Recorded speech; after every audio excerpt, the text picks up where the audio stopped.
Well, greetings, imagination connoisseurs. Once again, it is I, your Duke of Dope Discourse, and as John Campea once called me, your existential Mr. Rogers, which, to be fair, still don't quite know what it means, with another John Campea Show companion video. Thanks for the kind words, because if you hated me doing these, John wouldn't let me do them, and I gotta say, they're kind of fun. So I'm just gonna get right into this. We got Anonymous, one of three Anonymous who actually becomes Baked Orc. Hey, John, first time writing in, but I've been watching you since 2014 on Jedi Council. I would like to suggest Elder Scrolls Online. As a formerly hardcore World of Warcraft player that simply doesn't have the time I used to, for some like World of Warcraft Classic, I couldn't recommend ESO more. It has the right mix of hardcore to casual for most people, as well as a huge player base across consoles and PC. Just don't quest like it's World of Warcraft, as I found out the hard way that doing all the quests in an area to move on to the next bunch isn't quite how it works. I recommend asking a friend to give you some guidance or watching a very brief beginner guide to get you started. Man, I haven't played World of Warcraft in a long time. I enjoyed it, but you know what? I was kind of a casual. I dabbled in World of Warcraft long ago. But this sounds cool.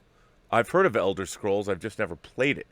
But I will definitely heed your advice and keep on the lookout. And by the way, thank you. Congratulations on supporting the channel for the first time. Or should I say congratulations to us. And thank you for supporting the channel. Ruben Wakefield sends in a tip and says, Hi, John. I've watched your show for some time now. You've inspired me to be a better person.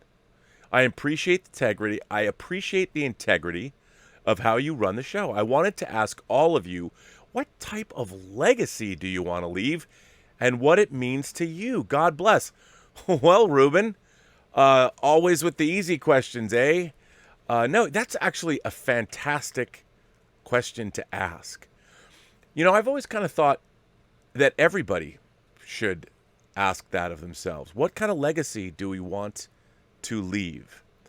I know for myself, I would hope that first and foremost, people thought that I was a kind, caring person, albeit maybe too self-centered for my own good. But I think that I genuinely like people, and I think that they know that about me. And I think, you know, I've always wanted to lend a helping hand to people. And also I would hope that through my work, even though I've never had any breakthrough commercial success, that people know, at least even on things that might not have been something that really worked, I think I brought something to that and elevated the material. But I think ultimately, what's really important is that we somehow have enriched the lives of people around us. And I know that can't be true of everyone around us, but I think for the most part, if people, if they think of you fondly, that's a good thing. But it's a good question to ask, Ruben. Good question to ask. BK Dan sends in a tip and says, John, someone mentioned the Olympics the other day. Did you know that August 3rd, 1984, Mary Lou Retton scores 10 for final vault to win the individual all-round competition in Los Angeles and become the first American woman to win an Olympic gymnastics medal? I saw that. I was watching that. That's how old I am. But I do remember that. I didn't realize that she was the first American woman to win an Olympic gymnastics medal. I did not know that, BK Dan. BK Dan. I've been watching a lot of Olympics. I mean, obviously I don't watch them live, but I watch the daily recaps, and I've enjoyed them. I love the Olympics. I really do. Power is Power, one of two, sends in a tip. First you had my attention, now you have my erection. That's what she said. Venom trailer bumped interest. Immediately noticed how horrifying Carnage's transformation is in contrast to Eddie's. In the comics, Cassidy's bond is so complete they can't tell each other apart. Yeah, I got to tell you, so much so, hang on before I answer that, you go on, so much so that while Venom always says we, Cassidy says I. Also, fun fact, all that slime drool you see is actually how symbiotes excrete waste. So they shit from their mouth. Victims are more like a suppository instead of a meal. Have fun with that. Well, power is power. Clearly, you know your symbiotes and are That's a good thing. I mean, I agree with you though. I think they're leaning heavily into the horror elements of this, which I'm there for. I think that's rad. I mean, I I read Secret Wars, the original '80s Secret Wars when it came out, when the alien symbiote was first there, later it became Venom. Yeah, I think that the fact that they're leaning heavily into the horror aspects of it, I think that's pretty cool, and that's definitely something that I am interested in. I think Let There Be Carnage looks really good. I think it looks really good. BK Dan says, John, my SOS, my sauce, had a realization concerning Doctor Who that I wanted to share.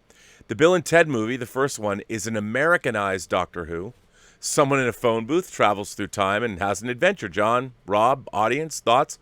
Well, BK Dan, I don't think you're necessarily wrong about that. Of course, remember, Paul McGann, Fox did a TV movie with Eric Roberts as the master, trying to bring Doctor Who to America, but I definitely think that you can't not think that Bill and Ted, especially the first one, was inspired by Doctor Who. I think you're right. BK Dan goes on and says, John, watching companion video, is that Angst? About Netflix canceling shows. Gotta say, totally agree. Netflix is a business. It's not there to lose money. Nasally voice, but John, they're so good at it. Laugh out loud. I had to pull the nasal voice, and I had to agree. Look, man, it ain't show friends, it's show business. And if you aren't doing good business, you're going to get rid of your fans or your friends' favorite shows. I mean, it's just as simple as that. And the thing is, on Netflix, they know. I mean, they've got real-time analytics. You can see, just like YouTube does. We can tell on our YouTube videos who's watching this. Do you like that? I don't know. What's up? And I think that it's academic. If your show gets views, it sticks around. If it doesn't, it goes away. And and also, I'll tell you something. There's a reason there's so many of these Netflix shows that have 3 years to them, because beyond 3 years they have to renegotiate contracts, and if the shows aren't real big hits, there's really no reason to keep them around for seasons 4, 5, 6, and 7. No matter how, they have to be really popular to keep them around, because. I always thought we've talked about this before on the show, but Netflix is like a grocery store, and everything in it is a can. And it really doesn't matter what's in the cans, just that the cans are in the grocery store, and people can buy them if they want, or in this case, watch them. And the more cans there are, the more things it'll take people longer to get through, and it'll keep subscribers coming back. So the more shows there are, like, look, I love Designated Survivor, and Netflix picked it up, saved it from network oblivion, and they did one season, and that was it. I thought they'd go at least seasons 4, 5, or 6, but they did not, sadly. BK Dan goes on to say, John, I got to say I agree with how the Disney debacle will end up, but I got to disagree with the timeline. I say that Disney will settle after 12 months. I don't think they'll be able to afford the image of screwing over talent and breach contracts. Maybe you might be right, BK. We're going to find out. I just think that they're probably going to want this to have gone away before Shang-Chi opens, and that's a month away. That was a month yesterday. So, yeesh. Frankfurt Franklin sends in a tip and says, Hey, John, with Clifford being delayed, my prediction, summer 2022, it got me wondering if another movie delay season is upon us. My line of thinking is that studios will only delay movies they aren't willing to take a loss on, like Eternals. Oscar hype. Yeah, I don't know, man. Look, I keep hearing here in LA the COVID numbers are going up, and the Delta variant numbers are going up, and I don't know. I mean, it's not ideal. I mean, obviously it's not ideal. It's not what we want to have happen, but you might be right. I can't imagine they're going to delay No Time to Die or Dune. I mean, those movies have a lot of money tied up in them, especially No Time to Die, but we'll see.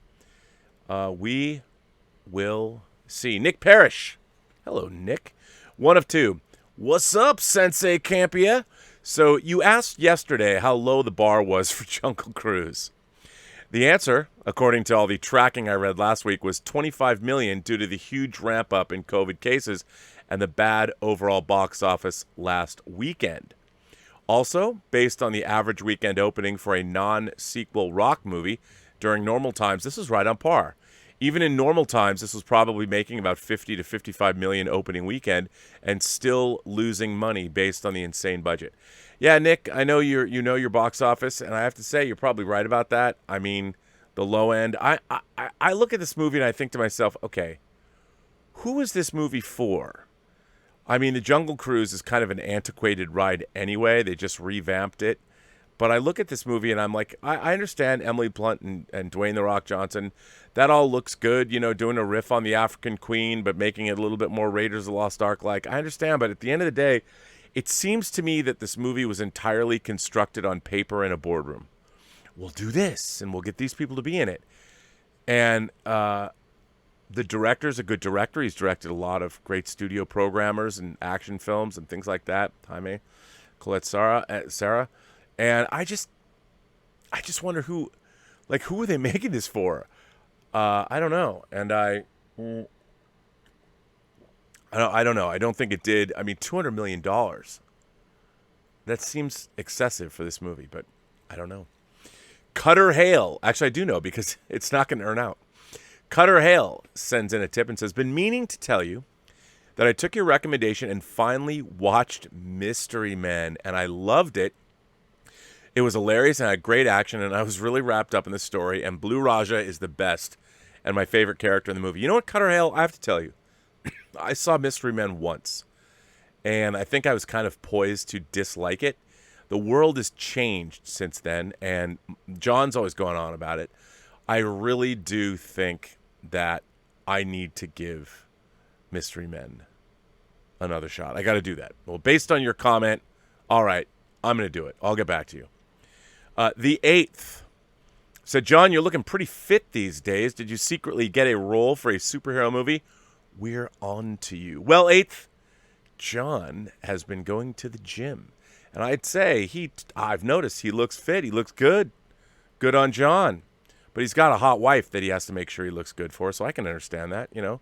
You got to work out, and certainly is no stranger to posting pictures about how fit she is, so why shouldn't John get into shape?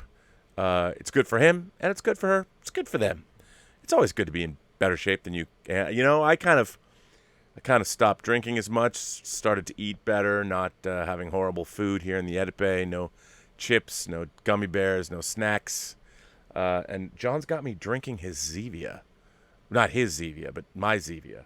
Although I have to say, John has not delved into 0-calorie soda ginger root beer.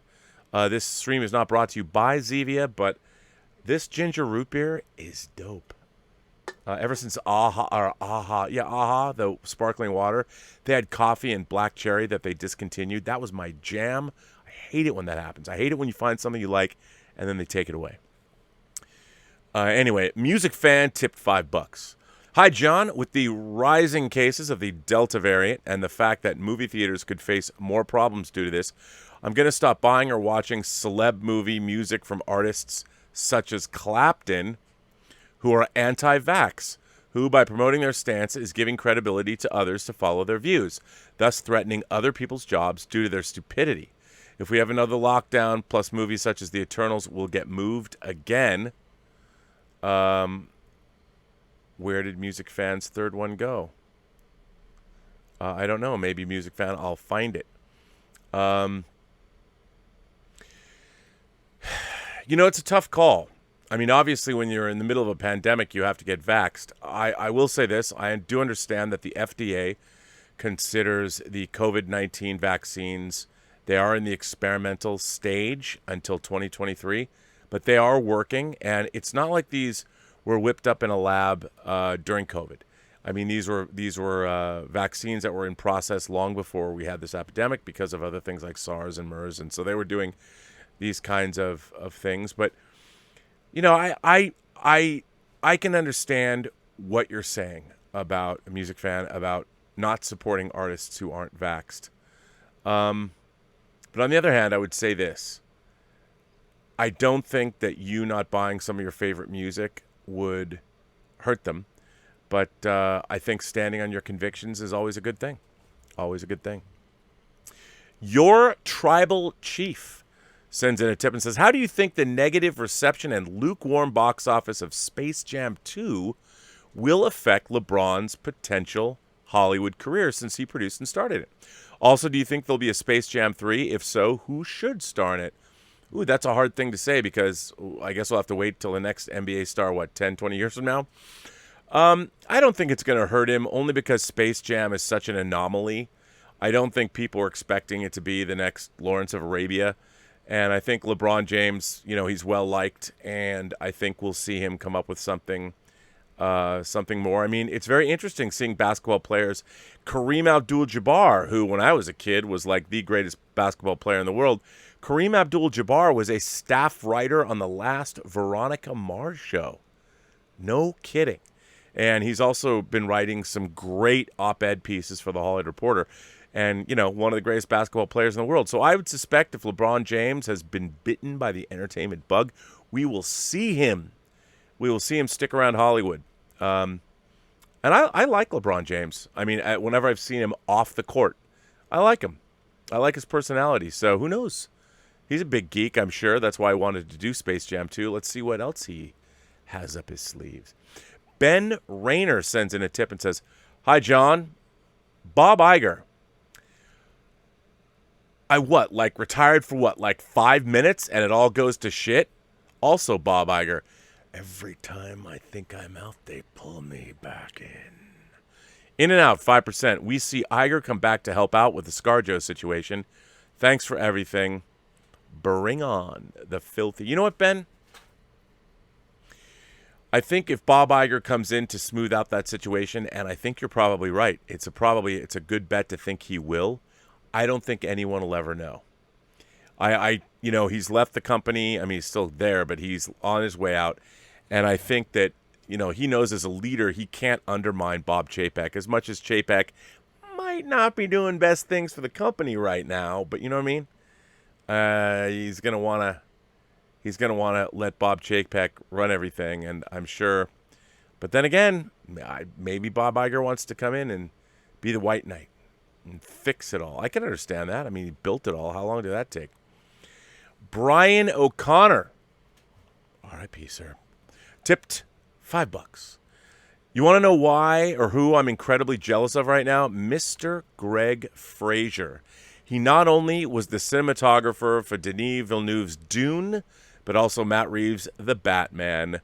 Meanwhile, the rest of us have to wait and hope there aren't more delays. Well, Brian, I'll tell you something. Cinematographers do work their asses off. But yeah, I mean, what a year. Batman and Dune. From what we've seen, what little we've seen of Batman, or The Batman, but what we've seen of Dune, it looks absolutely spectacular. And working with someone like Denis Villeneuve, I can't even imagine. Can't even imagine what that's like. So I'm right there with you, sir. Right there with you. And I hope they don't get delayed because, God, I want to see these movies. Ready Teddy Chetty sends in a tip. Hi, John. You said you don't know why Ayer keeps talking about a Suicide Squad. He responded to a movie critic who reviewed Gunn's movie and wrote Twitter that Ayer needs to quit making films, and Gunn's movie proves it. Shouldn't Ayer defend himself against bullies? Here's the thing, Reddy. I made a few movies myself, and I learned early on you can never respond to critics. It just doesn't work. You as the creator will always lose. Your work should speak for itself. But in the case of David Ayer, his work didn't speak for itself because the finished Suicide Squad is not his. And look, I have to say that as a film editor myself, and by the way, this is a time when I should plug, if you're in the New York area on September 3rd, and they haven't closed down theaters, if you're in New York City, look for a film I produced and edited, Tango Shalom. If you ever wanted to see a Jewish indie spiritual quest family dance comedy fable, well, Tango Shalom is your movie. And I was the producer, or one of the producers, and I also edited the film. But I do think that, for David Ayer, it clearly wasn't the movie he set out to make. And I understand, that's a really tough pill to swallow. I mean, it really is. It sucks, man. It sucks. But I do think that you just can't defend yourself. If they let them release the Ayer cut, which I think they probably should, but again, it would really depend on did the Snyder cut do the numbers that they thought it would, and the Ayer cut is not nearly as popular as the Snyder cut, so it'll probably never see the light of day. But if they want to put something up, if it truly is almost finished, and there's not a lot like the Snyder cut obviously needed extensive effects work, but if the Ayer cut, if his cut was pretty much done, you might see it on HBO Max if the price is right. Brooks Kirk says, "Hey John, I gotta say I wasn't worried about the Delta variant before, but after watching your show yesterday, now I am, laugh out loud. I'm vaccinated, of course, but I really don't want to see any more movies delayed. If Dune is delayed again, I will lose my mind." I agree. I mean, for me, it's No Time to Die. If No Time to Die gets delayed again, I can't, as a lifelong James Bond fan, I can't believe there's been a finished James Bond movie sitting on a shelf since April of 2020. And to think we're not going to see it until October of 2021, it's like, oh my God, if it gets delayed again, what if I get hit by a bus? I always think about that. Ooh, a movie's coming out. Like, it hasn't happened yet, but I haven't been hit by a bus ever. But you never know. Or struck by lightning, or just get cut down in my prime, and I don't get to see No Time to Die. I just can't imagine being at those pearly gates, or perhaps the gates elsewhere. You never know. And I'm like, come on, really? Right before I saw No Time to Die, is there any way I can, like, scooch back into someone's body and possess them and maybe go to the theater and check it out? I feel you. I feel you, Brooks Kirk. I do. Capri Grant. Hey, John. So multiple people at Marvel have confirmed that What If is canon and that it stems from the end of Loki and the branching timelines. Ooh, I love that idea, even though that's what I kind of thought. I know you've said you aren't interested in it, but have you seen the first 3 episodes yet?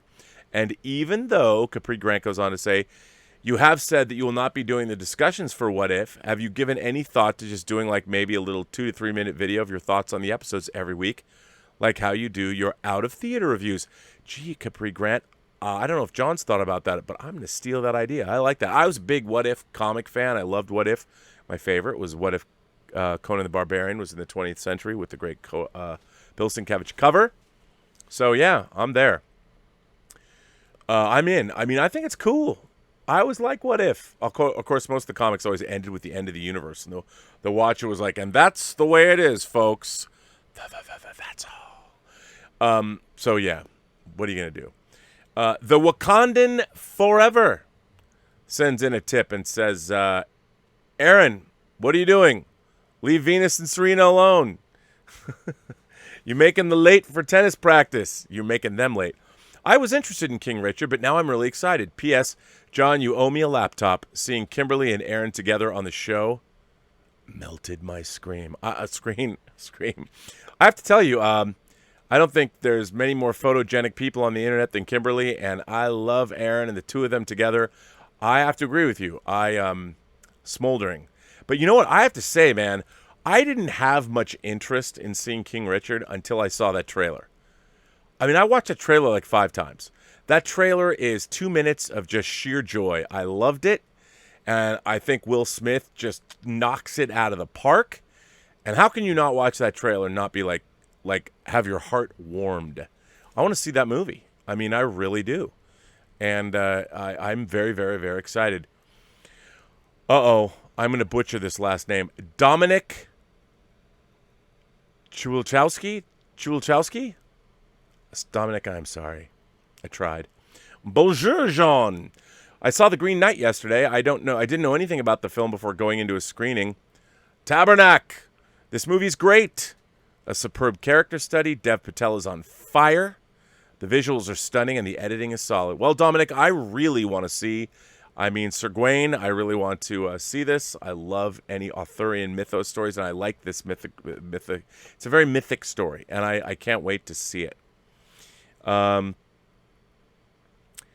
that would be great. BK Dan sends in a tip and says, John, according to Metaflix, movie theaters are included on proof of vaccinations. Well, that's a great thing, because did I remind everyone that, oh yes, Tango Shalom will be opening in New York City on the 3rd of September. So everybody go see it and make sure that my film career continues and doesn't spin off into oblivion.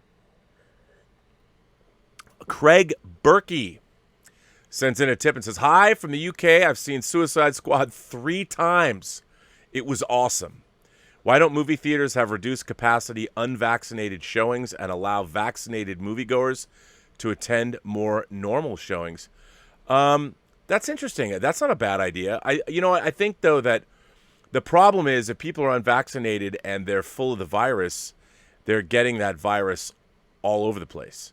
So it's getting to the point where with the cases on the rise, they have to just figure out a way to eliminate that kind of thing entirely. So, I mean, I can understand that. Campea's son sends in a tip and says, "Hey, John, with how big villain origin stories have been in recent years, I've always thought it'd be cool to see a Pennywise origin of his first time on Earth. I know it's unlikely, but if Bill Skarsgård came back, would you like to see this? Pennywise's origin to come to Earth. I would.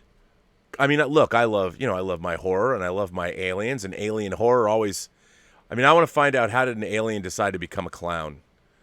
Did a clown do him wrong? Like maybe on his home planet he has clowns, and he just never liked them. And I don't know. It's hard to say. I don't know, but I'd be into it. I'm totally into it.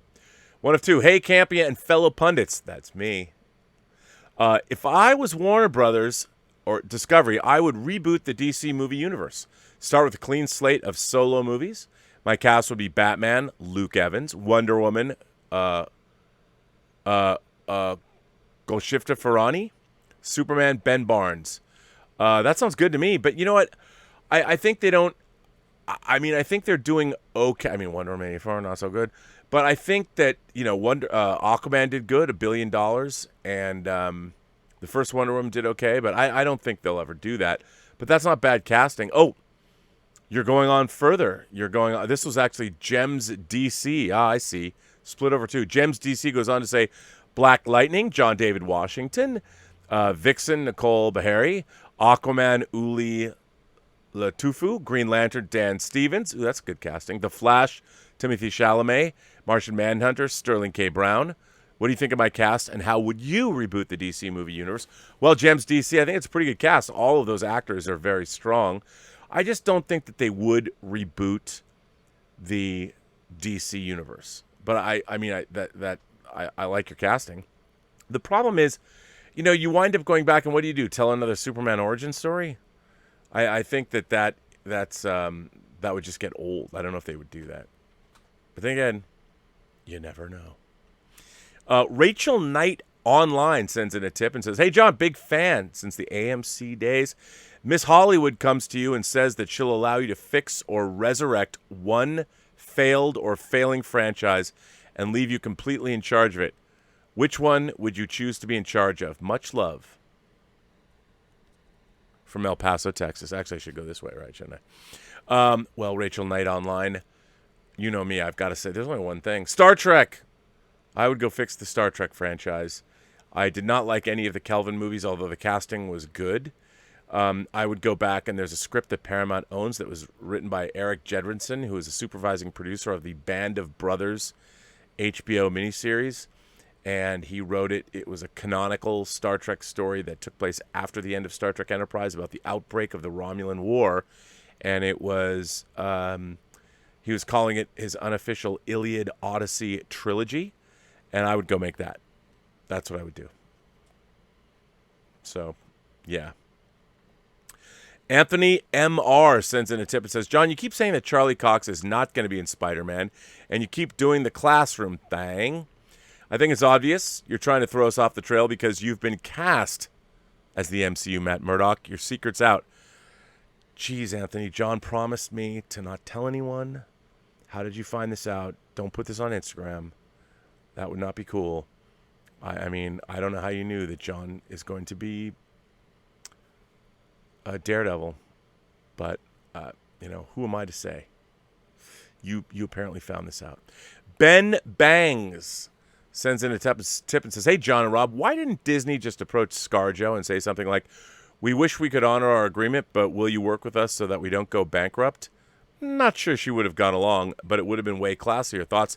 Look, Ben Bangs, I am with you 100%. Why they didn't just go and take care of this thing, I will never know. This is an embarrassment for everyone. I'm sure Mr. Bob Iger, my squash buddy, is not happy about it at all, as John was reporting on. How could you be? How could you be? It's not a good thing. It's not a good thing for anybody. Nobody wants to deal with that. They should have talked to her. She tried to talk to them. If the reports are true, she could have done it. She could have alleviated this, but she wasn't able to get them on the phone. Casey McNatt sends in a tip and says, I feel like Miss Marvel being pushed to after No Way Home and in between that and Doctor Strange 2 probably is a good idea anyway. I agree with that. Having people focus on a new superhero with another origin story with no competition is probably the best player. Plus, Casey, we're going to have Shang-Chi and the Eternals, also new superheroes, and essentially Hawkeye's show, even though we've met Hawkeye, him standing front and center is something new, and how is that going to work? We don't know. So I think you're right. I think Miss Marvel, and it's going to be a tough call. Like Miss Marvel, I'm like, am I supposed to be interested in a teenage girl superhero? I mean, as a middle-aged white dude, I'm like, come on, man. Of course, who isn't interested in teenage superhero girls, right? But no, I think, all kidding aside, I do think you're absolutely right. I think that new character, and they give her time to breathe, give her time to... I like the fact that there's time for contemplation and rumination after watching shows like Loki and WandaVision and Falcon and Winter Soldier. I like being able to think about this stuff. I don't want it shoved down my throat week after week. I mean, give me time to breathe. So I think you're absolutely right about that. I think moving Miss Marvel into the first year, it hasn't quite been confirmed yet, I don't believe, but I think it's a good move. I think you're absolutely right about it, and I feel exactly the same way you do. Nathan D sends in a tip and says, Hi, John. I'm just wondering why the live chat replay is disabled on some videos but enabled on others. I love checking in with the chat replay now and then, especially when there's a rant or something controversial being discussed. You know what, Nathan D? I would say that maybe John might do some judicious editing, maybe, and it throws off the live chat. I'm not really sure. I've never quite, on my own YouTube channel, which, by the way, is the Burnett Work. Come over and subscribe. I've never understood that myself. I don't like it when the live chats, I think one of the appeals of these YouTube shows is reading the live chats, being a part of that. And I am with you 100%. I find it very annoying when the live chats are not there, and I want to read them. Stubble McShave, my man Stubble McShave, all the way from Sweden, says, Blue Beetle and Booster Gold, the new Herbie spin-off movie. That would be Herbie the Love Bug, or Herbie Goes to Monte Carlo, or Herbie Goes Bananas, or Herbie Rides Again. Man, I saw all those movies when I was a kid. I liked them. Could be. Blue Beetle and Booster Gold, the new Herbie spinoff movie. Well, they've got... It depends which vehicle they're going to go with. I like the Scarab, the flying Scarab machine. I want them to go with that. The Great One sends in a tip and says, Amazon spends lots of dollars on Wheel of Time. By calculating from incentives in the Czech Republic, they spent $91 million on Season 1, not counting filming in 4 other countries or a lot of cast and crew salaries in post-production. They also set up a 7-football field-sized studio. Well, that sounds good to me. Why not? So, hey, that could be good. I know Stubble McShave, who just asked the question before you, was very, very excited about the Wheel of Time series. And I think, they're going all in on it. They must be really excited with the creative direction the show is taking. They greenlit it for a season 2, which is always a good thing before we've ever gotten even near. We haven't even seen a trailer yet. So it sounds to me like the show is going to be pretty damn good. So I'm excited. I really am excited to see Wheel of Time. And you know what? That's not that expensive. It's still a pretty expensive show, but it's not Lord of the Rings expensive. BK Dan says, John, in my opinion, the way Bob Iger feels right now is a 10 on the Iger scale. Man, I can't even imagine. I can't even imagine. He has got to be like nuclear. Because this is Bob Iger's, one of his things is talent relations. So this is not something he wanted to have to deal with. Not something he wanted to have to deal with. Not good. Not good at all. I can't even imagine. Can you imagine? Like, I wonder how he found out. Do you ever think, like, what did Bob Iger, like, where was he? Was he kicking back with his beautiful wife or something? Or was he at, like, a fancy dinner? Was he on the beach? Was he enjoying himself and he gets this call? Or he reads it. He reads that somebody had to have called him. You know, they knew it was going down. So he must have been pissed.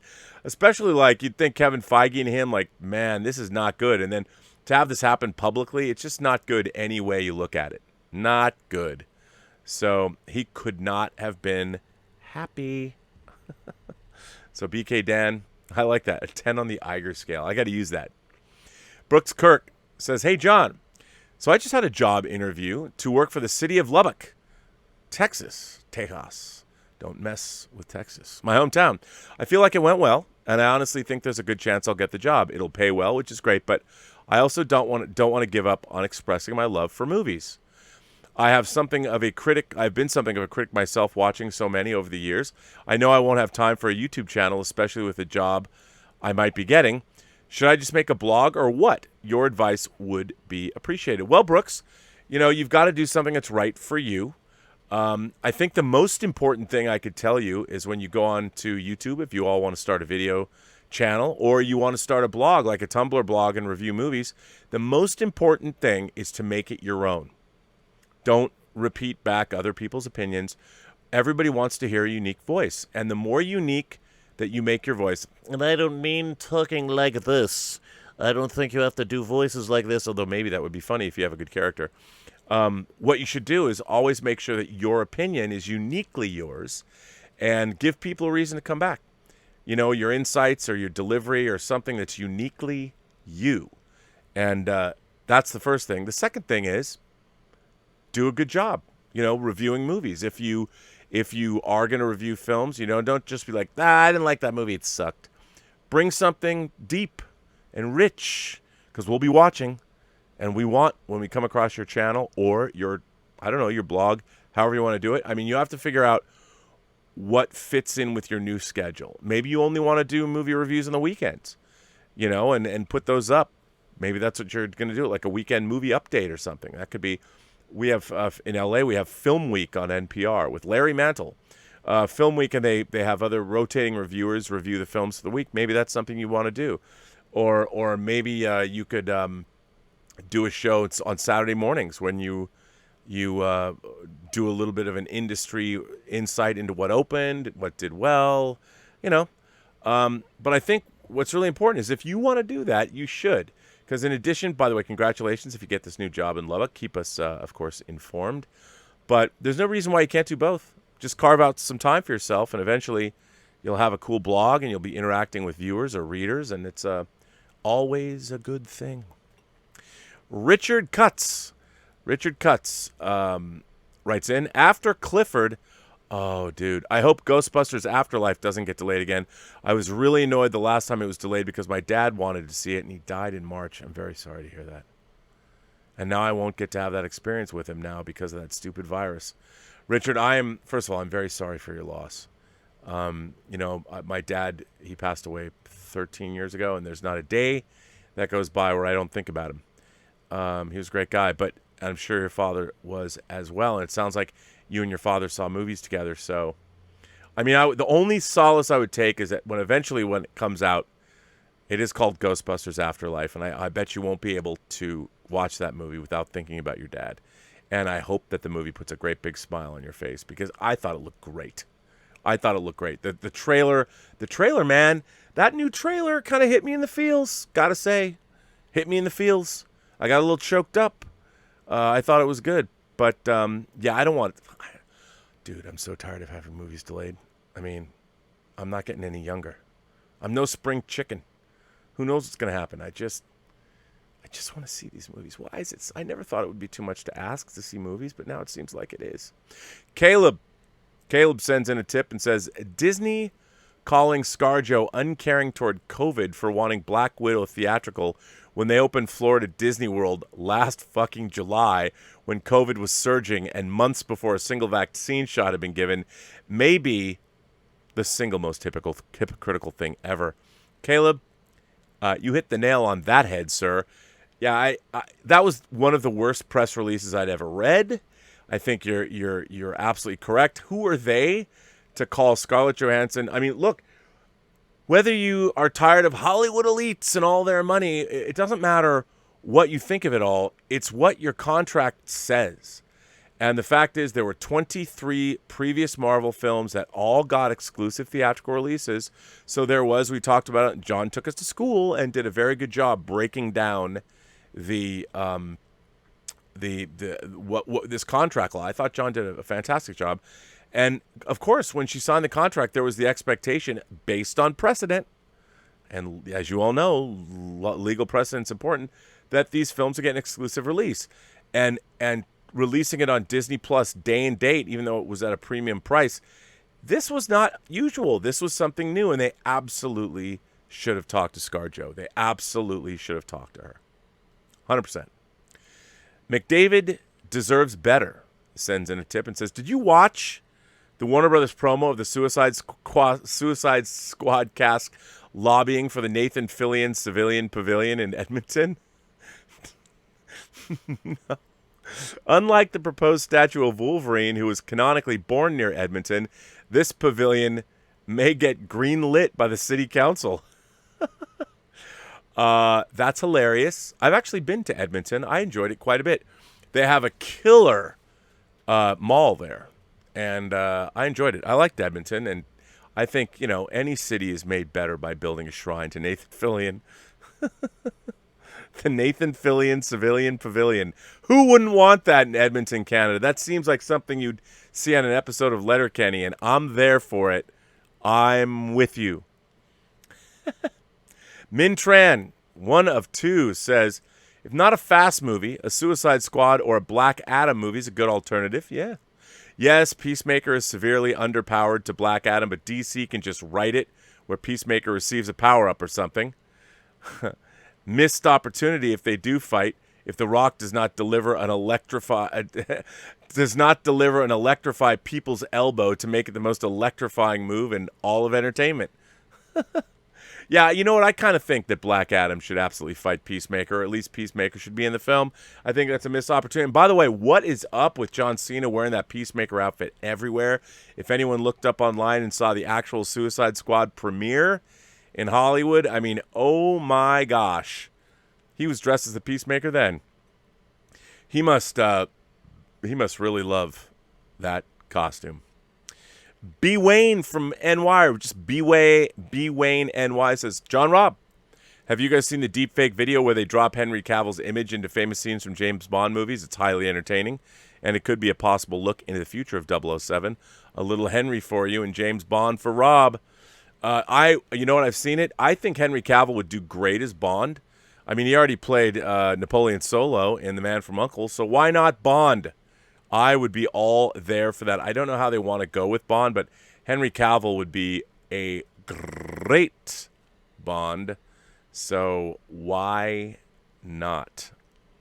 Brooks Kirk says, hey, John, for the record, I'm with you on the drama between Disney and ScarJo. I, too, was disgusted by Disney's statement. I also liked how you defended and supported your stance on the matter with the baseball player dead kitten analogy.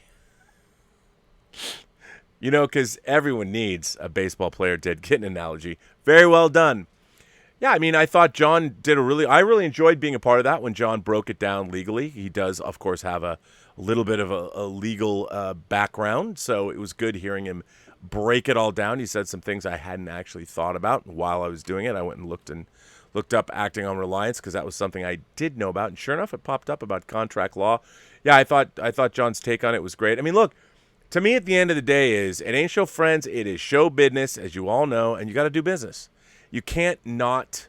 You have to live up to your contracts, no matter what. I mean, Disney's Disney. If you make contracts with people, and the thing is, people aren't going to make contracts with you if they don't trust you. If you're not going to live up to your own contracts, what makes anybody think you're going to live up to anything? I mean, you got to live up to those contracts. Ryan Lohner sends in a tip and says, I'm rewatching The Sopranos to prepare for the new movie, and holy crap, is this show amazing, and it still holds up perfectly. The downside is it changed what was possible on TV so much that new viewers probably won't see why it's a big deal. That's an interesting point, Ryan, but I think, that's kind of the evolution of things. People go back and watch the original Star Trek, and they're like, Rob, it's not that good. And I'm like, yeah, it is. It came out in 1966. It's 55 years old today. Or it'll be 55 years old on September 8th, September 7th here from Canada. But if you're a good Canadian kid like John, September 7th. But you go back and you watch these television shows and everyone takes it for granted now. But look, over the last 20 years, we've lived through, or the last 30 years really, and HBO led the way. Shows like, people don't talk about it anymore, but I remember being blown away by Oz. Yeesh, you go back and you watch that and you're like, that's not politically correct. But that's a show that I remember watching going, oh my God, this is groundbreaking television. Then it was followed up by The Sopranos. I remember thinking that, the first season of Sopranos is one of the great first seasons of television ever. And that was back when Livia and Nancy Mershon was still with us, playing Tony's mom, and Uncle June and Tony and Tony's mom, Livia. That was some drama, and I mean that DRAAAAAMA, drama. Man, that was some great television. So absolutely right. And it is. And people are going to be like, it's just like every other TV show. No, it wasn't. Ryan H. says, hey, John, from the earliest days of WB and Disney starting to talk about moving films to streaming during the pandemic, you and Rob have both said that in the long run, this is very likely what major studios have been wanting, and that is more control over the distribution of their own films, i.e. more direct revenue. With that said, although I disagree with almost everything Bob Chapek has done thus far, both internally and externally, doesn't Bob Iger bear some of the culpability with direct-to-streaming films on Disney+? Although Bob Iger would have handled the move with greater grace, respect, and compensation for his actors and employees better than Bob Chapek has, long-term wouldn't the end result be the same? That is, more films going directly to Disney+. Well, Ryan, I'll tell you, I don't think you're wrong. I still believe that a great theatrical release, if something like Endgame went directly to streaming, it wouldn't have brought in $3 million. And remember, or $3 billion. And remember, Disney has a split on that, so it doesn't take, if something makes $3 billion, Disney probably makes 1.6 or 1.7 billion. Still, that's a huge chunk of change. And to figure out the analytics of how would a movie like that earn out, that's money that it gets before it goes on to Disney+. So it's hard to say, but I think we're a long way from a world where a streaming movie is ever going to be considered to have pulled down that much cheddar. But you're right. I think ultimately the way that we're going is everyone's going to want to own their own streaming services because they're selling direct to the consumer and they're cutting out the middleman. On the other hand, there's a lot of money being left on the table with these theatrical releases, but if they're shrinking the windows, Endgame wouldn't have, if it was only playing in theaters for 45 days, it would not have made as much money as it made. So it's a trade-off, and I think it's really interesting to see what's happening.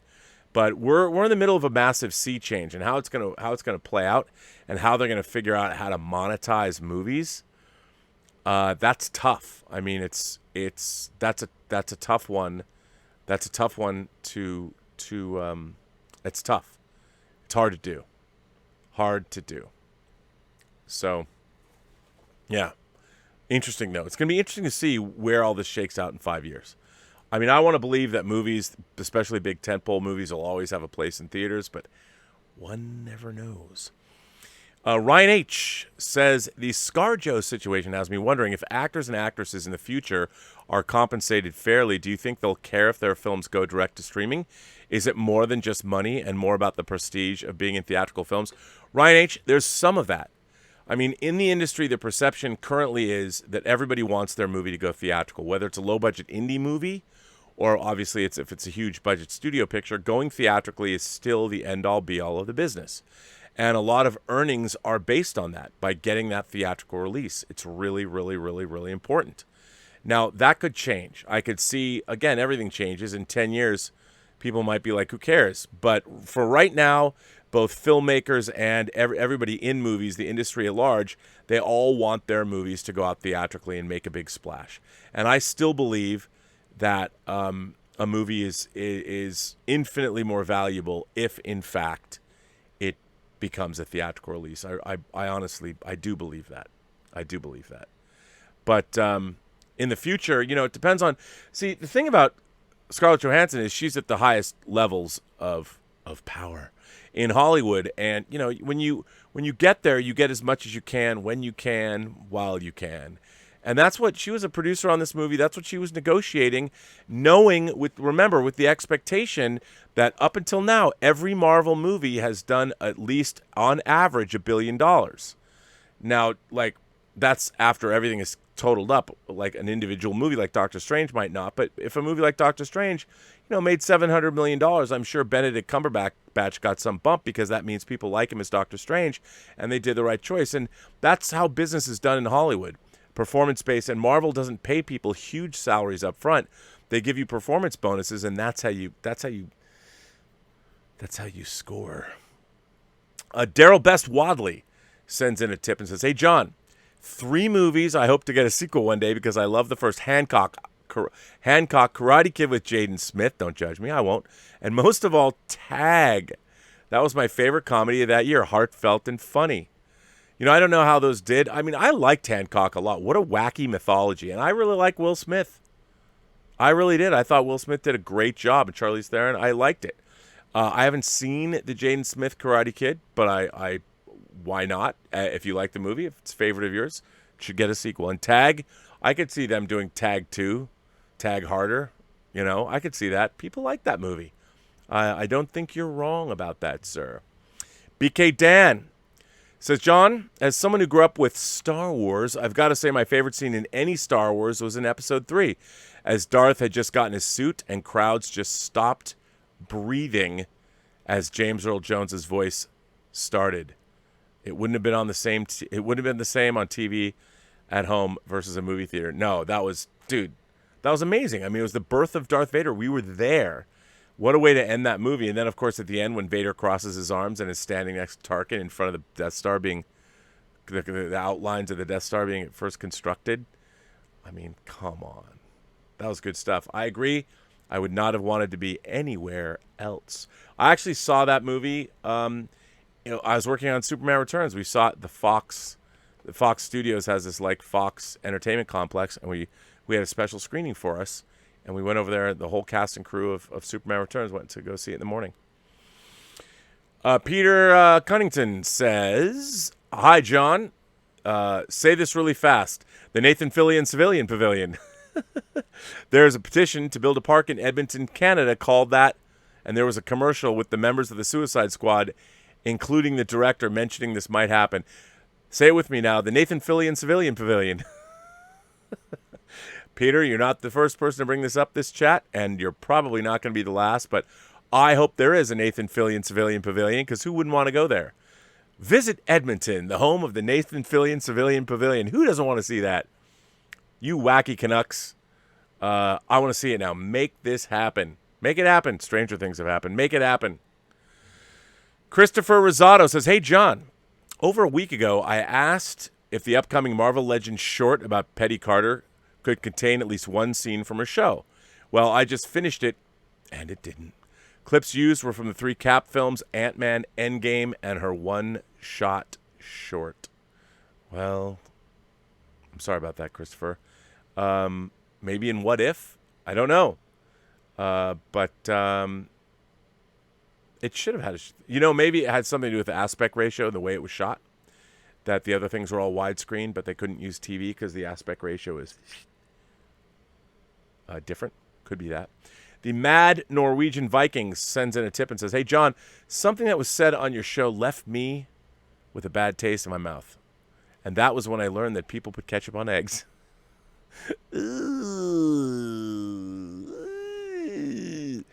So you can just imagine my face when I learned that in Sweden they put bananas on pizzas. I don't know. Pineapple on pizza is bad enough. I get it when you go to Hawaii, ham and pineapple together has an interesting taste. I kind of like it. But that's when I'm in Hawaii. You know, when you go to Hawaii, you do what the Hawaiians do. You know, you say Mele Kaliki Maka instead of Merry Christmas. You do. That's what you say. So maybe if I go to Hawaii, I have no problem with pineapple on pizza, but bananas on pizza? I guess maybe if they're like deep fried or something. But, ugh, doesn't sound good to me. Troll Hunter's Son, 1 of 3. Hey, John and crew, as you probably know, several countries haven't shown Black Widow in their cinemas, and the reason given was the D+ release. That would be Disney+, not the critic score. Now, Nordic Film, the biggest film distributor in Norway, came out in Norwegian newspapers and said that the real reason is that Disney wanted the same amount of money as it had been a normal theatrical release. So we are still having COVID-19 restrictions, so if you and I had booked 2 tickets, the seat next to us would also be booked. I think Troll Hunter's Son brings up a really good point. Disney was driving a hard bargain. They wanted to get the same amount of money that they would get in theaters when there was no COVID and they were open to full capacity. And a lot of theaters, like in Japan, I mean, you can't do that. They just can't do it. You know, they just can't. Oh, wait a minute. So Troll Hunters 2 or 3, I didn't read that. Let's start again. Let me read that all the way again. So, hey, John and Cruz, you probably know several countries haven't shown Black Widow in their cinemas, and the reason given was the Disney+ release. Now, Nordic Film, the biggest film distributor in Norway, came out in Norwegian newspapers and said that the real reason is that Disney wanted the same amount of money as it had been as if it had been a normal theatrical release. Now we're still having COVID-19 restrictions, so if you and I had booked 2 tickets, the seats next to us would also be booked, meaning that cinemas are basically running at 50% capacity. It would, with Disney's demands, be impossible for them to make their money back. But hey, let's blame that greedy actress, right? Well, as I was saying, you are absolutely correct, Troll Hunter Son. I mean, they can't do it. And Disney's driving this hard bargain. I understand everybody has to make money, but give me a break, man. We all have got to man up. You want to release Black Widow, you can't break COVID protocols, and you can't do that to movie theaters. That's not being a good partner. Not being a good partner. So, not good. And it's a bummer. That is a bummer. Quentin Shubasawa. What a cool name. Quentin Shubasawa sends in 1 of 3. Saw Snake Eyes, and you were not exaggerating about how bad the shaky cam was, but I honestly was having a good time with it up to when Snake Eyes learns the truth about what is going on and still stabs Storm Shadow in the back the first time. It completely ruined the movie for me, which sucks because I really enjoyed some of the characters, especially Storm Shadow, and even Snake Eyes himself up to that part. Sad that we probably won't get a follow-up because I think a sequel could have had potential to fix the issues, kind of like what we're seeing with Suicide Squad. Great actors with potentially good characters, but a bad script. Hashtag justice for Storm Shadow. Yeah, I got to tell you, like I said, I used to think that everything in the world could be made 25% better with the proper application of ninjas. Well, I guess Snake Eyes proved me wrong. I don't understand. I mean, it's funny. Even a movie like Snake Eyes, they got to make a good movie. You got to make a good movie. I don't like it when things aren't good. And I don't know if we're ever going to get another movie. G.I. Joe Origins, Snake Eyes, are they going to do another G.I. Joe Origins movie? I mean, if this didn't do good. I know Hasbro's really trying to step up. They want to bring all of their IP in and make movies. But look, here's the thing. Shaky cam is a crutch to cover up what you lack in choreography and stunt skills. And in a movie like Snake Eyes, I mean, there's a lot of great stunts you could tell in the trailer. But if the hand-to-hand combat with these, nobody likes that. I mean, look, go back, even though it's handheld, go back and look at my beautiful The Raid, or as you should know it, The Rad, or The Rad 2, even radder. Look at The Raid. Long takes, great choreography. That's what martial arts or hand-to-hand or sword fighting, all of that should always be done elegantly. When you're using shaky cam, everyone knows it's a crutch. It diminishes what you've done. Not a fan. But Quentin, I feel for you, man. And I feel for us. Because I wanted ninjas. I wanted ass kicking. I did. Anton Riley sends in a tip and says, I just watched today's companion video, and, well, I thank the anonymous person who sent in $300 to charity for a wonderful performance.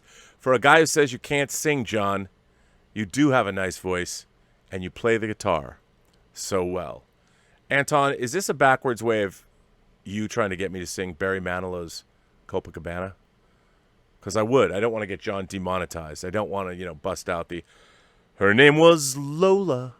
She was a show. No, I can't do it. I can't do it because what if he does get demonetized? I can't be responsible for that. This is already a companion video. But yes, I mean, I didn't know that happened, Anton, but John is, you know what? Look, here's a secret about John Campea. Now, y'all know I say this all the time, but I don't think you quite understand. At heart, John is a song and dance man. He wants to be a rock star. He was in a dance crew, after all. He's a song and dance man. He loves his musicals. I mean, when we first started working together, we were driving to get some camera equipment, and John's like, have you seen The Greatest Showman yet? And I'm like, no. And he's like, you got to hear these songs. Now, admittedly, The Greatest Showman does have some great catchy songs, some great pop tunes, which I like. But the first time I heard him was with John. John actually put the thought in my head, and when I was at a Best Buy, there was a lonely 4K Greatest Showman Steelbook, and I had to buy it.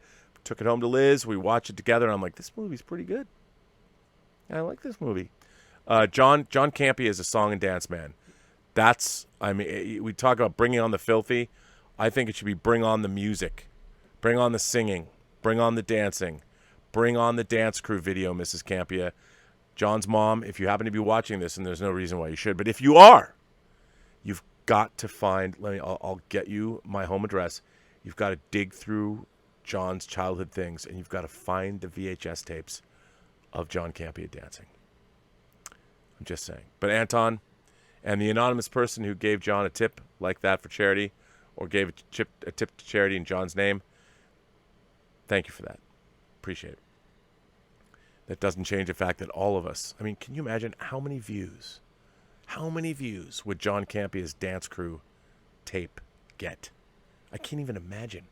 Anthony M.R. sends in a tip and says, my top 10 comic book movies in no particular order: Wonder Woman, Days of Future Past, Iron Man, Batman Begins, The Dark Knight, The Winter Soldier, Superman 2, The Donner Cut, Infinity War, Avengers, and Spider-Man 2. I would add The Crow to that. Yes, The Crow is based on a comic book.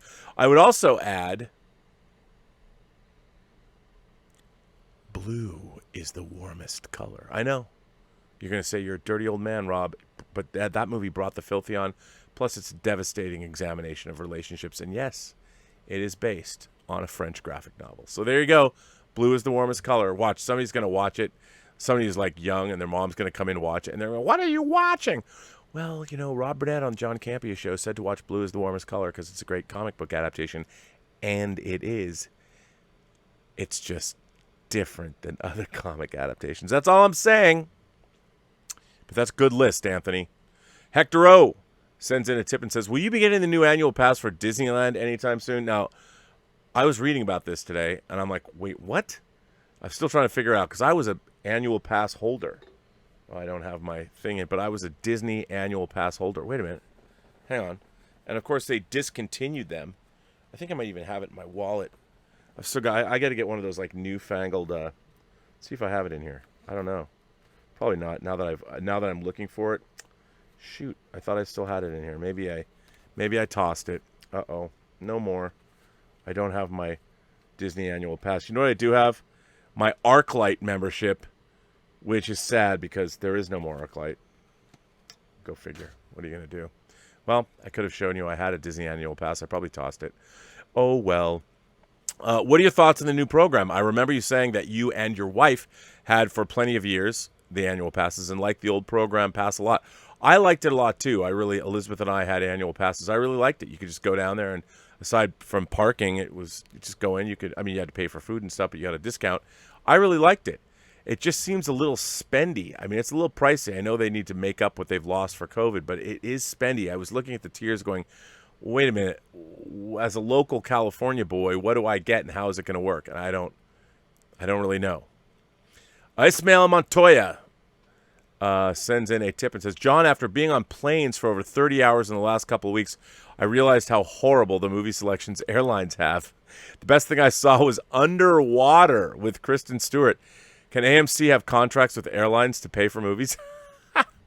Yeah, they don't get... I mean, it also depends, because remember, airlines cater to all the public, so they have to have movies that... I don't know why Underwater would be one of them, but they have to have movies that everybody will like or something like that. So, yeah, I don't like it. You know, foreign... If you fly international, the movies are better. Sometimes you get foreign classics, which is always good. I always like that. I was like dipping into the foreign classics. Timothy... 1 of 4 sends in a tip and says, I want to get your opinion on something. I'm currently watching Dave on FXX. Good show. Wouldn't necessarily recommend it, but I like it enough to keep watching. The second season, which is currently airing, is modern day, taking place in 2021. Yet there's no mention of the coronavirus in this show. It's basically ignoring it. It's an alternate universe. Do you think it is wrong of this show, or any show taking place in the current moment for that matter, to just pretend like COVID didn't exist? And not at all at least mention it in some way, even doing something as little as having some characters wearing face masks? I feel that in 5 to 15 years, these shows will be looked at as insignificant and maybe even insulting for ignoring such events. Hollywood doesn't make movies set in the early 40s without at least having some mention of World War II. What are your thoughts? Maybe you think it's too early for modern-day shows to address modern events. I mean, the show doesn't even show characters social distancing or have masks hanging from their ears. Really compelling question, Timothy. Look, if your show's going to be set in 2021 and it's set after March, I mean, middle of March is when we lock down, I think it's pretty ridiculous, because how do you make a movie that takes place in 2021 and not mention COVID? I don't know. That's odd. And it does seem like it'll date quickly. I guess you could say hopefully COVID will go away by Christmas, but then it's not taking place at Christmas. I think you're right. I mean, it's tough. Do you mention it or not? I mean, it affected all of our lives. I mean, if it was something that was isolated, but it wasn't. Not only did it affect all of our lives, it's still affecting all of our lives. So I think you're right about that. It's kind of an odd way to go. It certainly wouldn't be the direction that I would go in, but it's definitely odd that they decided not to mention it. I think you're right.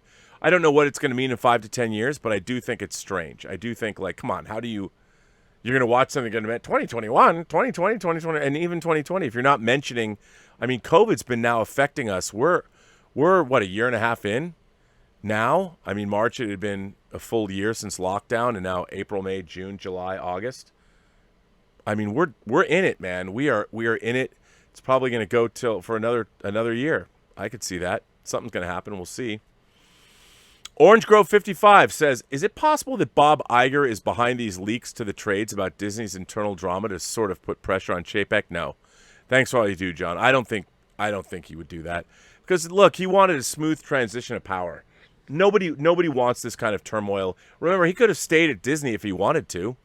There's no reason. It's not like it's not like they were kicking him out, because I'm sure if he wanted to stay, they probably would have worked something out for him. They probably would have. So I don't think he's doing that. I think it's just embarrassing. I mean, this is bad business, and Bob Iger doesn't do bad business. Chicagoverse sends in a tip and says, hey, John, question. With the streaming wars in full swing, I'm curious, do you think WWE's deal with Peacock to allow them to stream all their pay-per-views and content is a contributing factor in why Peacock could be a big-time player in the streaming wars? Well, Chicagoverse, having that kind of exclusivity is exactly what the streamers want to have. So I think, yeah, I mean, it definitely positions themselves to be in a pretty good place. So I think you're really onto something there. And I think all of the streaming services are looking for their unique individual content, because that's how they're really going to set themselves apart from anyone else. So Kenna sends in a tip and says, hello, John. Have you seen the Kate trailer? I saw it today. It looks good, but it's a Netflix movie, yet it also has a theatrical release. Does that bode well for this movie? What are your thoughts? Thanks. Here's the thing. I'm kind of tired of this trope. You know, assassin gets poisoned and has 24 hours to find her assassin, or the leader that's underground. It looks very John Wick. It looks very Lucy. It's very similar to a lot of things that we have seen before, but Mary Elizabeth Winstead looks like she's kind of an ass kicker, and I always liked her. Looks like it's got a great cast, and, there's a lot of crime bosses and kick-ass stuff happening. The Yakuza, maybe ninjas. And it looked really good. It looked really good to me. Although it did look it looked a little bit TV movie-ish. I know it's coming out in the theaters. Looks like there's a lot of great action, but for me, the jury was still out. I mean, obviously, in the wake of the success of things like John Wick and Lucy, ScarJo, we're still feeling the effects of that movie because that movie made a lot of money. People forget how much money that movie actually did make. Another Luc Besson joint, and so it looked good to me, but for me, the jury's still out. What's not to love about that kind of action? Looked good to me. Jack Lumbers sends in a tip and says, earning-wise, both AMC and Cinemark have a negative earning in quarter one. With larger movies coming out in quarter two, like A Quiet Place 2 and Cruella, do you see the theaters have a positive earning, or will it be quarter three or quarter four before earnings turn positive? Well, Jack Lumbers, that's a good question because the movies aren't staying in theaters long, and other than a few hits, there hasn't been a lot of runaway success. I'm hoping movie theaters see some real growth and real profit, but right now it's a little iffy. And with the Delta variant on the rise, who knows what's going to happen? I hope something good, but who knows? Dom's Vibranium Bicep sends in a tip and says, appreciate your educational law segment from the yesterday. I really enjoyed that too. Public service announcement for my fellow Google search warriors. Law folks have degrees and experience for a reason, laugh out loud. Well done. And when is the next time for the Law and Order? Giovanni Campea edition. I can't do that sound effect, but I love it. I love going to school with John. I feel I learned something. I love going to the Campea classroom.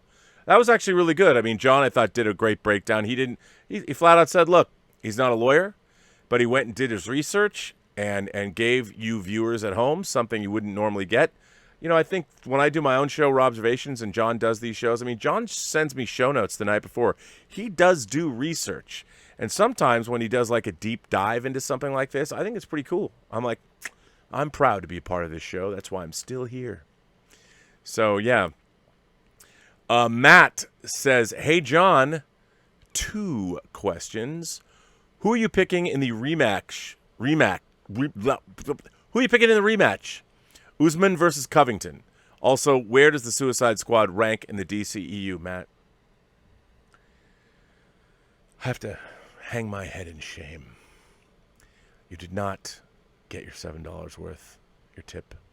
I don't know the answer to either one of those questions because I've not seen Suicide Squad, and I didn't see the first bout of Usman versus Covington, and I feel bad. But that doesn't mean the support of the channel is not greatly appreciated. I just feel that now I've let you down, and I am sorry. And I hope next time that John reads your generous tip, because I feel like, I'm gonna hold my head in shame. I feel like I failed you. I am sorry. JS sends in a tip and says, I'm extremely disappointed in Netflix. They terminated their contract with Tangent Animation Studio in Toronto abruptly, and now 400 people are losing their job. They overpay their actors and make garbage movies, but don't care about the smaller studios at all. Well, usually there's a reason for that. I mean, I'm not saying that Tangent Animation Studio wasn't doing great work, but yes, I mean, you know what? Sometimes this business sucks. It happens. Maybe somebody will come in and take over Tangent and put them back to work. But I know it seems strange when someone's like, we're going to pay $450 million or whatever for Knives Out 2 and 3. What?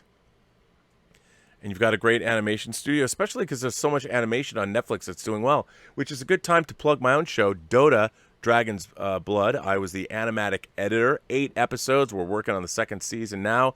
If you like Dota 2, if you like playing it, but if you like Dota, you like that world, Dota 2, Dragon's Blood, Season 2, we're deep into production. I do not know. I have no idea when it's going to be on Netflix. No idea. But it's being made. Heston sends in a tip and says, I highly suggest reading Bob Iger's book, The Ride of a Lifetime. Great read. Truly demonstrates his business prowess, and it's the exact opposite of what we see of Disney's current CEO. Yeah, man. Bob Iger's the real deal. That book is great, Heston. Plus, it's surprising to see how far back he goes. I mean, he's got a great career in the motion picture industry and just in entertainment in general. He really has done everything. He really understands the business from a holistic perspective, inside and out. I think Iger, yeah, man, he's one of a kind. And that book was wildly entertaining. I heard the audiobook is, too. I think he reads it. Maybe not. I'm not sure if he doesn't, but I would get that. I just read the hardcover, but I would totally read it. I'd listen to him. If you want to hear another one of my favorite audiobooks ever, if you're interested in the entertainment business, Bob Evans, The Kid Stays in the Picture. He wrote a whole book about. He produced The Godfather and ran Paramount.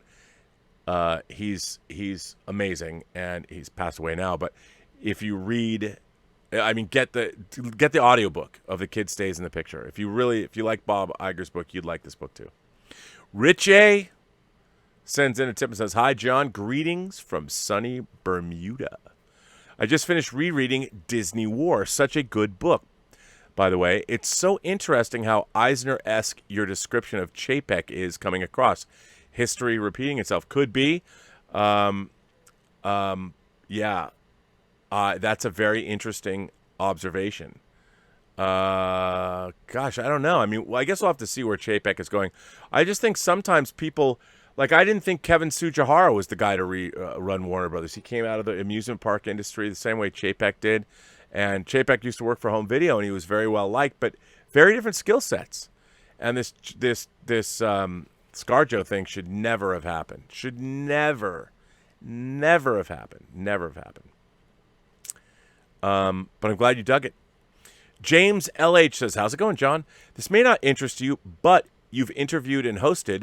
So if you were hosting a Hollywood Reporter roundtable, what's your category? Directors, actors, writers, etc. I think based on Hollywood Today, a revisit of studio execs. Well, I don't know. I can't speak for John. I would absolutely want to do directors. I would love to host a roundtable for directors. I think I'd be really good at it too. And that would be for me. Although studio executives would be a lot of fun. The problem is they'd still be playing studio executive, and I don't know how much candor they bring to such a discussion. But that's a really good idea. See, now you make me want to host a roundtable discussion with directors. Kevin Komaki sends in a tip and says, "Love the show, John." Well, Kevin, we love you, and thank you for generously supporting the show. You know, it's always good. I never get tired of hearing people say that they like the show. I've been John's sidekick. I've been working. I started on The Weekly Hero with John. And then he invited me on to do this show with him. Do you know that this month marks our 3rd year working together? It makes me want to go back and look at our first show together back in August of 2018 in the wake of John Chenette passing away. But thank you, Kevin, for the kind words. Appreciate it. Stub McShave, my man Stubble, all the way from Sweden. Concerning box office results of Black Widow and Jungle Cruise, the theater box office was domestic figures, but the D-plus numbers was the international result for PVOD. So 30 million revenue from Disney Plus means 1 million worldwide purchases on Disney Plus. Maybe half of those were domestic. That's a really good point, Stubble. They don't always point that out. They added it to the opening gross. I figure the worldwide gross so they could make it like 215 million. But it is absolutely, it is international. Those are international numbers, so that was worldwide. That was people buying on worldwide, and that's definitely something that is worth pointing out. Lori, spelled Lore. I love that, Lori. I love the way you spell it. Very, very nice.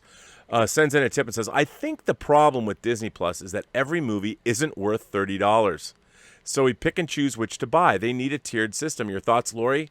I couldn't agree with you more. I mean, look, I've always in my life had a problem. Like, it's been hard for me to reconcile the fact that, okay, like I worked on Tango Shalom. Did I mention that I made a movie called Tango Shalom that I produced and edited and post-supervised and was the visual effects supervisor on it? So Tango Shalom was made for very little money. But it takes the same almost 2 hours of time it takes to watch, say, a Marvel movie that might have cost $200 million. So I've always thought to myself, like, okay, even though I want to believe that my little independent film, because it's 2 hours long, is of the same value as, say, a big Marvel movie that's also 2 hours long, it's just not true. I think you're absolutely right. I think a tiered system based on the cost to benefit, I mean, obviously a movie that costs $200 million is going to take a lot more views to earn out than my little movie would. So there should be a tiered system, absolutely. I think that's a great idea. And you are not wrong. You are not wrong at all. So 100% totally agree with you. I don't know if they'll come up with one, though. Because maybe Jungle Cruise would have done better on Disney Plus if it was cheaper, like $19.95. I think movies should be tiered.